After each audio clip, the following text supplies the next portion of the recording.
Here's a quick rundown of today's top stories, Thursday, June 12th. President Marcos says on his Independence Day speech that the true enemy of freedom is apathy. The lack of concern for the needs of the people is the true foe of freedom. President Marcos said on Independence Day as he slammed government officials who abuse their positions and abandon their duties. Speaking at the celebration of the 127th anniversary of Philippine independence and nationhood on Thursday, June 12th, Marcos called for accountability on the issues concerning high prices of food, damaged roads, and power crisis. His Independence Day speech came a day after his visits in Siquijor, which has been experiencing weeks of island-wide blackouts and rotational brownouts, and Tacloban City to inspect the San Juanico Bridge, which has reached critical condition. Militant groups stage Independence Day rally in Manila. Progressive groups and organizations staged Independence Day demonstrations along TM Calao Avenue in Ermita, Manila City on Thursday, June 12th. Over 2,000 protesters joined the demonstrations against what they called the negative effects brought by the Balikatan exercises to their livelihoods. The protesters were also against the intensified military intervention of the United States in the Philippines and its complicity in Israel's continuous attacks on Palestine. Some protesters also shouted, "Convict," pertaining to the impeachment proceedings against Vice President Sara Duterte. House Speaker Romualdez says Senate's return of impeachment complaint is deeply concerning, but the House won't back down. Speaker Martin Romualdez described as deeply concerning the senator judge's move to return the impeachment case against Vice President Sara Duterte to its origin, the House of Representatives.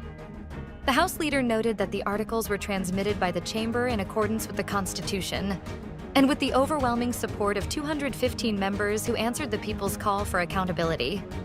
Voting 18 affirmative and 5 negative, the Senate decided on Tuesday to return the articles of impeachment to the House so it could be certified as compliant with the 1987 Constitution. Senate President Escudero delivers a lighthearted Sine Die speech that honors the Senate's work and camaraderie. Senate President Francis Cheese Escudero adjourned the third regular session of the 19th Congress in a speech marked with wit, warmth, and a dash of banter with his colleagues.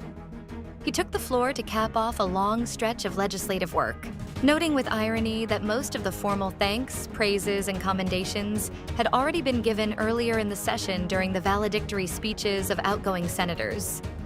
Escudero expressed gratitude to his fellow senators and the often unseen workforce of the Senate, the staff and the Secretariat, who he noted had borne the brunt of a bugbog schedule both inside and outside the halls of the upper chamber in the past 2 weeks.